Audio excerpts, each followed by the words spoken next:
What's up everybody, Matt Maran here for another weekly update. So there's lots of exciting news to go over here this week. Also some sad news as well we'll be starting off with here, but it's not all bad news this week, I promise. But before I get into all the news here this week, I first want to mention I'll be doing my usual weekly live stream going back to Sunday night at 9 p.m. Eastern time here. So join if you can. It's always a great time hanging out and talking cars with all of you. But anyway, getting into the news here this week.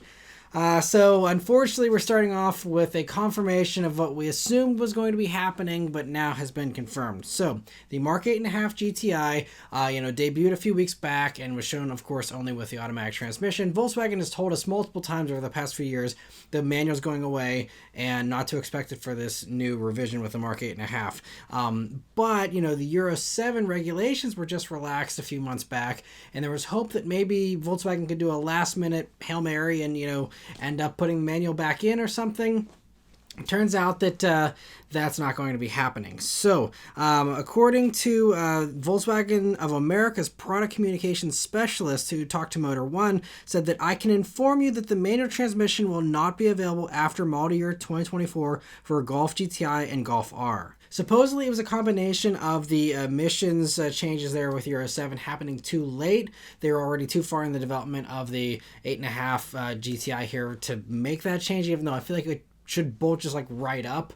I know there's a slight horsepower bump, but seriously, the manual can't handle 20 more horsepower. Just bolt it in. But anyway, supposedly it was too late in the game for that. Maybe supply chain stuff had already died off or whatever. But that on top of that, also he said that roughly, even there's a 50% take rate for GTIs and about a 40% take rate for Golf Rs with manuals here in the States, globally those manual sales accounted for about 5% of all GTI and Golf R sales globally. So in that context, it's really hard to justify it for that reason as well. Now, they also haven't offered it in other places. Maybe if that number would have been larger if they would have continued offering it in other places. But anyway, it just makes it hard to justify. But that's almost like a losing game, because even if it was 100% take rate, what would that be? 10% of sales for the GTI, and they still would have said, oh, well, not enough people are buying them. You got to offer it in other places in North America. We can't do it all. But anyway, so sounds like this is it. It's not coming back, and also not for the Golf R either. Golf R was, again, that rare exception of only the US got the manual, and that's now not going to happen here either for the Golf R. So if you want one of these manual GTIs or Golf Rs, get them now while you can, because they are going to be gone here relatively soon. So, again, we already knew this was coming, but I feel like it's still worth pouring a drink out for the fact that we now 100% know for sure there's no hope ever of a manual GTI or Golf R again, especially for the GTI with its storied history, and that manual really being the essence of those cars in so many ways. I know the DSG is great, but, it's actually not that great. When I had it in the Golf R, it really likes the hypermile these days. They retuned it to be kind of a dud. But anyway, just sad to see the manual go, especially for all of us Save the Manual fans here. So, got to pour one out here for the official confirmed death of the manual GTI and Golf R. It's just a shame, and who knows, maybe someday it'll come back, but for the foreseeable future, it is not. So, cheers to the GTI and the Golf R with a manual. You will be missed. Unfortunately, there's more bad news here to report, though, and this one's even more shocking. And the Alfa Romeo has just dropped the bomb on us here. The head of North American operations confirmed in a post on LinkedIn, and Stellantis themselves also confirmed this on X, that 2024 is the final year to order a Giulia or Stelvio Quadrifoglio in North America, specifically. And so if you're interested, you better hurry up, because ordering is actually closing in April, with the final car is being produced in June. So you don't even have the whole year here. You got a couple months to get your stuff in order and get one of these ordered here. So he also added the caveat that they're bidding farewell to North America for now, elaborating that this is the final chance to own a Quadrifoglio with only combustion engine technology as we continue our metamorphosis to an electrified future. But this is not the end of the story. I look forward to presenting the next chapter in the four-leaf clover's journey. So it sounds like Quadrifoglios are definitely, going to be coming back in some form, and it could at least still be partially powered by a combustion engine, since he said this is the last one with only combustion engine technology. So that was a very deliberate caveat there, suggesting it's really actually a strong suggestion that we'll have some kind of hybridization or something before we go fully electric. But we know, I mean, at least Alfa Romeo had been planning to go, I think, electric for every new debut from here on out. Maybe they're changing that plan, as we've seen with other companies kind of backpedaling on the EVs transition here. Maybe, we're going to get another heavy refresh for Giulia and, Stelvio, and both of those will maybe have, a mild hybrid system put on the motor. Or I think they're talking about this being the end of this motor, so maybe we'll see like a boosted 2-liter 4-cylinder plug-in hybrid thing, or who knows, we can, run around all day speculating. But at least, it seems like the future was going to be all electric for Alfa. So unless that has changed, this is really the end of everything combustion related for Alfa. And I unfortunately never have had a chance to drive a Giulia Quadrifoglio, but I did drive the Stelvio Quadrifoglio, did a review on that. Fantastic vehicle. I have several of you that have actually offered your own Alfa Romeo Giulia Quadrifoglios for me to review at some point if I can get to where those people live. But in the meantime, I mean, the Stelvio was an amazing, model, even with a Quadrifoglio thing. It's just like, it's so good. Even with an SUV, it was amazing. It's still one of my favorite performance SUVs, and another one that was not expecting to do a eulogy for anytime soon, but here we go. I mean, at least it sounds like the regular Giulia and Stelvio are sticking around here, at least for another model year or so. I believe 2026 is when we were hearing the new electric replacements for those were coming in. We'll see about that. But anyway, cheers to the Giulia and Stelvio Quadrifoglio. What a crappy thing to have to cheers to, but man, what an awesome group of vehicles there, and those will also be very much missed. But moving on from the bad news here this week, we've got some good news here. A performance vehicle that is still going to be sticking around here and continuing is the Audi S3. And Audi has teased a refresh here this week, along with providing some details on mechanical upgrades. So it's still somewhat camouflaged, but we can see some new lights and probably some subtle tweaks to the bumpers as well. The real news here is the 2-liter Turbo 4 gets 23 more horsepower and 15 more pound-feet of torque now, for totals of 329 horsepower and 310 pound-feet of torque. The 7-speed DSG gearbox now gets shift times that are twice as fast as before, and power now goes through the rear diff from the RS3, which is a really nice improvement. It unfortunately doesn't get that car's drift mode, but should still improve the handling really nicely. The front brake calipers and pads are also bigger to cope with that extra power, and there's new Vulcan 235 wide tires that have better grip.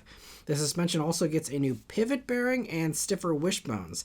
It all seems to add up to a really nice step up in performance here. We'll have to wait and see. There's no info on when this will be debuting here, but at some point this year we'll get a full reveal on that, and it seems like it'll be a really nice improvement. And Aston Martin has revealed the refreshed 2025 Vantage this week, and on the outside, the whole front end is new and gets lights that are very similar to the DB12s, but just like the DB12, the back end is almost identical, with just a wider rear bumper to accommodate the car's 1.1 extra inches of width, and the sides also get the same kind of tweaks there for accommodating that change. And again, styling is subjective. I've always loved the Vantage styling, and I think the back end still looks great. So again, I'm not complaining. Same as DB12. I think the back end looked great, even though it was copied from DB11. But, it's hard to get people excited about an upgrade whenever you clearly are carrying over major styling components still, and it just seems a little half-baked as a result. I mean, yes, I don't want them to ruin a good thing either, but surely they could come up with a good evolution for the back ends of these vehicles without having to do major tooling changes. I don't know. It just seems kind of just half-baked again. I don't know. Anyway, let me know what you think about that in the comments below. But the interior isn't definitely not half-baked. It's a complete, clean sheet redo, but it's exactly from the DB12 basically. So, they have to do some part sharing there. This is not bad part sharing. It's, brand new, beautiful interior. All the new technology, all the new switch gear that's really nice and, premium looking, it appears. It gets that 10.25-inch touchscreen with wireless smartphone integration and all that. So, it's a really nice interior. So, I'm not going to complain about that. Now, the more substantial improvements here are the engine and the mechanicals here. So, it gets a bunch of stuff that's been done in the power department in particular. It makes it a big difference. So, it now now gets a bunch of engine tweaks along with bigger turbos to increase power by a massive 153 horsepower and 85 pound-feet of torque for totals of 656 horsepower and 590 pound-feet of torque now. It's enough for a 3.4 seconds 0 to 60 and a 202 mile per hour top speed. It still runs through the ZF 8-speed automatic, but now gets a shorter final drive for better acceleration in case that extra, basically economy car's worth of extra power wasn't enough to make things faster. They also shortened up the final drive, which is nuts.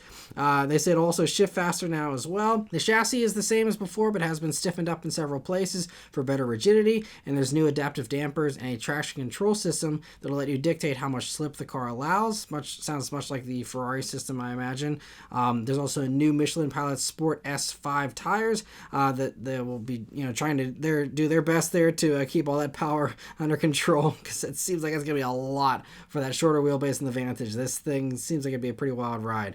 A new electric power steering system and brake booster are supposed to help with that as well, providing more feedback, but it still comes with iron brakes as standard, but carbon ceramics are available and probably advisable with this much power, which, by the way, I didn't specifically mention here, but it's the same 4-liter Mercedes twin-turbo V8, just again has been heavily breathed on by Aston to make it, punchier and all that. But anyway, production begins this quarter with the first deliveries happening in the second quarter of this year. There's no pricing revealed for these yet, but I'm assuming it'll be a similar kind of price increase we saw going from DB11 to DB12.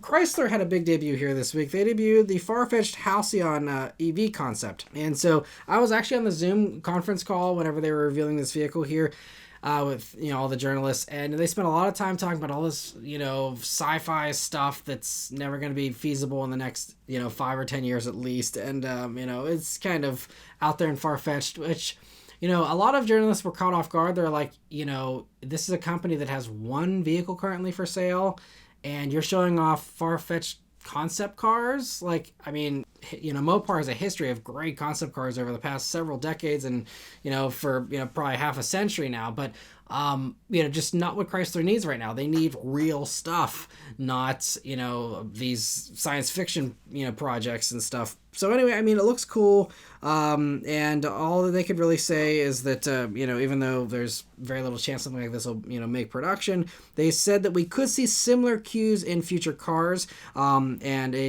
I think it's a good looking car though, so hopefully that bodes well for future Chrysler design, but I mean, a lot of this is, again, just it's so low, and I mean, they were talking on and on about how it's, mostly autonomous and all that, which again is not happening anytime remotely soon. But speaking of future Chryslers here, they did reveal that their first production EV, a crossover, is still on track for a 2025 debut. So hopefully we get some real meat and potatoes product info from Chrysler here relatively soon. They also said that there's a Pacifica refresh coming at some point as well. And when another journalist asked how long Chrysler can survive with just one or two models, their CEO said that multiple other models will be coming in quick succession starting around, I believe, 2026. So it sounds like they intend to fill up the lineup, with more stuff pretty quickly, and they do plan to have a full-fledged lineup and not just be, this one or two car brand, forever. So they have stuff coming. It's just taking a long time to bake. There is recent speculation that the Chrysler EV, the actual production one, the SUV, could be using the same platform as the Jeep Wagoneer S, which would make it, very expensive and fast and all that. We'll see. I mean, they're all going to be on the Stella platform, so there's no mystery there, but it's just a matter of, how they end up deciding to package that one and how, premium they want to go with it. But they did say on the conference call though that they're not trying to push themselves as some premium brand. They recognize that they are like a mainstream plus kind of brand. They're not going to go for some high-end luxury thing, it sounds like. So they said if a vehicle like this concept hypothetically were to be built, it would be something that would be more on the affordable end of the spectrum, again, relatively speaking, for an EV and all that. But at least it's nice to hear they're not going to try and, chase Bentley or something like Jaguar's doing. So, I mean, that's good as at least, but, unfortunately just was hoping to see some real stuff from Chrysler here with this debut. And unfortunately it's just, some fun dreaming, I guess. And that's about it for now, but still cool to see concept nonetheless. Another sleek concept that will also never make production is the i16, which is a project that BMW was working on as a successor to the i8. And so unfortunately the project was canceled back in 2020 and isn't coming back, which is why BMW's design boss was able to share the renderings on his Instagram here. He said it would have used the i8 platform but had totally new styling otherwise, and they had it ready, they said, inside and out in less than 12 months. And it looks awesome. It's just a shame they canceled it, because I mean that would have been really sweet, and I think it actually would have sold really well. I mean the i8 also looked really cool, but I think this thing really is a nice evolution. And it's a shame, I guess. Again, I guess with when you're doing successors, you got to follow up pretty quickly. Otherwise, that production capacity and the suppliers and stuff, all of that ends up drying up if you're not gonna follow up really quickly. So I guess they couldn't resume after all the chaos of 2020 subsided. I don't know, but anyway, it sounds like it's dead for good. And it's really a bummer, but interesting to see that. And the same BMW designer did have some good news for us here, confirming to the Cars Guide that the M5 Touring will be coming to America. We still don't know when the vehicle will actually be debuting, but this is great news. It'll be awesome to see a competitor to the Audi RS6 Avant. And we'll see if this, convinces Mercedes to bring over, their hot wagon at some point as well. But I mean, that's a nice surprise. I'd love to see the M3 Touring as well. I doubt that's going to happen, but I guess maybe they've decided that, at least as far as, six-figure performance wagons goes, although M3 Touring is probably close to that anyway, but, those high-end things, I guess, sell enough with the Audis that they figured BMW was, going to give it a try as well. So anyway, great news to hear that. Another car that's only slightly more attainable is the 2024 Pagani Huayra R Evo, comparing it to all those concept cars. So in addition to giving the Huayra R removable roof panels, they made the body and the aero even more aggressive and lengthened the tail by about 7.5 inches. It results in 45% more downforce than the non-Evo version. It also gets more power from that wonderful naturally aspirated 6-liter V12 that debuted in the R version. Here it does 900 horsepower out of a naturally aspirated V12. I mean, that they got some real serious breathing going on there to be making that kind of power naturally aspirated. It has a 9,200 RPM redline. It runs through a 6-speed sequential transmission to the rear wheels, of course, and it also gets an evolved suspension that uses something called a heave damper that they say is a third hydraulic element that separates the management of the car body height from the independent dampers of the four wheels. That's over my head, but sounds very impressive. And it also gets stronger brakes and wider tires. And the end result is a car they say will match the performance of a Le Mans Prototype 2 race car. So, I mean, really serious performance. And they didn't say how many of these they're going to make or the pricing, of course. But I'm guessing, production will be in the single digits as far as how many of these they make. Maybe double digits if we're lucky. No, but they'll be probably over, 5 million a pop or whatever. So it's all irrelevant no matter what. But anyway, very cool to see another awesome automotive work of art. And Mercedes has revealed the Cabriolet version of the CLE this week. And aside from the soft top, the air scarf, neck warmer, and sun-reflecting leather, everything else is the same as the regular CLE that debuted about a year ago, so I won't waste your time with that. There's no pricing or on sale date yet for these, but it should replace the C-Class and E-Class convertibles at some point this year, and most likely, slot in somewhere in between those two as far as pricing goes. Korean Car Blog has a new report out this week that gives some more details about the kind of Kia Stinger successor we've been hearing rumors about. So the car is reportedly codenamed GT1 for now, but will eventually be called the EV8, supposedly. So Korean Car Blog got their hands on an official-looking presentation that leaked out that provides many details. And the car, they say, will be on a new platform called EM, and it's the same platform that will be used for the new Genesis GV90, which I had assumed would just be like a nicer Palisade and Telluride and be gas-powered, but I guess they're going to skip that, which seems like a real missed opportunity, but instead just go straight into some high-end EV. I guess that works too. But anyway, back to the EV8. It'll get a huge 113.2 kilowatt-hour battery for a range of potentially almost 500 miles, supposedly. And the top version will get 603 horsepower from a 335 horsepower front motor and a 268 horsepower rear motor. which to me is a bummer because that means that power delivery is going to be front biased, which is not in the spirit of Stinger. Stinger was a rear biased, rear based platform. And that was one of the things that made it great and put it to me over stuff like the Volkswagen Arteon and even, A5 Sportbacks and stuff like that. And, so this is kind of a bummer. The performance version is going to be, front biased there. But anyway, there also will be a base rear-wheel drive version like we've seen with other Hyundai and Kia products. They'll do 215 horsepower and an all-wheel drive version that adds another 215 horsepower to the front wheels for 430 horsepower total. And maybe that one will feel a little closer to Stinger dynamics if it's a 50-50 split. And of course, the rear-wheel drive one, even though it'll be slow, will at least have a rear-wheel drive dynamics there. But anyway, it's scheduled to start production in 2026 in Korea. And if the name is any indication, it should at least start no higher than EV9, which I would hope for anyway, considering one is lower in the hierarchy supposedly, and the fact that you're getting something that doesn't have 3 rows of seats and isn't as big as an EV9. So that would mean the pricing would start at least under $55,000 for the slow one, which still isn't much of an accomplishment, especially considering we have the awesome Ioniq 6 already that's starts well beneath that and is pretty impressive, and we'll also have an N version coming with 600 horsepower probably as well soon.